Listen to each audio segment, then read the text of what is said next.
Hi friend जय जगन्नाथ मोर आउ एक नुआ ब्लॉग को आपन स्वागत जनाऊँगी। आज मुझे मामू घर मामू घर जो पंचक तरफ अष्टपरी नाम संकीर्तन चलती मुझे बर्तमान देखी आपण को केमती धरण कीर्तन चलती केमती धरण पूजा अर्चना कराऊँगी मंडप पाखे चलतु आप देखी आप देखिए। बर्तमान देखी पारे बर्तमान मुझे रोड जाऊँगी देखो बाइक बर्तमान मु गाँ पाखापाखि हो गली बर्तमान मुझे देखी केमती धरण कीर्तन चलती आप देखिए केमती धरण पूजा अर्चना चलती केमती प्रसाद बना चलती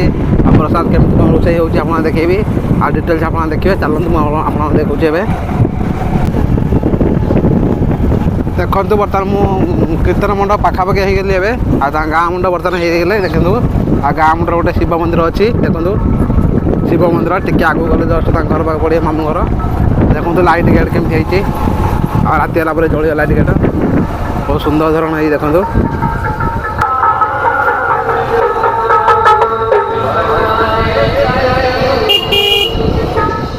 बर्तमान देखिबार दे कीर्तन चलती आगे मुझे देखेबी चलते देखिए बर्तमान कीर्तन जो मंडपटी बनाई बहुत सुंदर धरण बनाई फुलर पूरा सजाई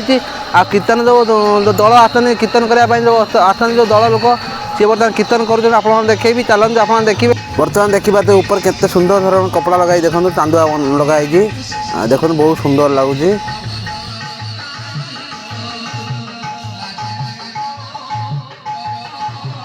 बर्तमान देखिए तो पाखु बर्तमान जाऊँगी जो कीर्तन मंडप पाखु जाऊँगी बर्तमान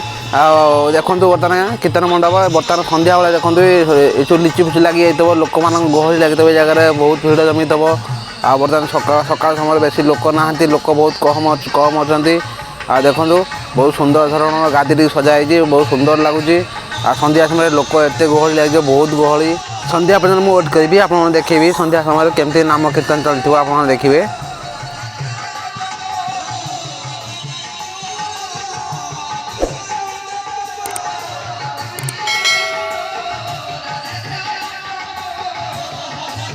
देखो कीर्तन देखो प्रसाद बर्तमान से चलती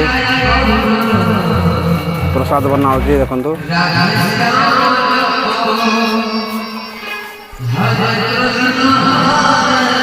सेपटे नाम कीर्तन चलती एपटे देखो 2 वर्ष मेरा भजन चलती बता प्रसाद सेवन चलती बता देखो।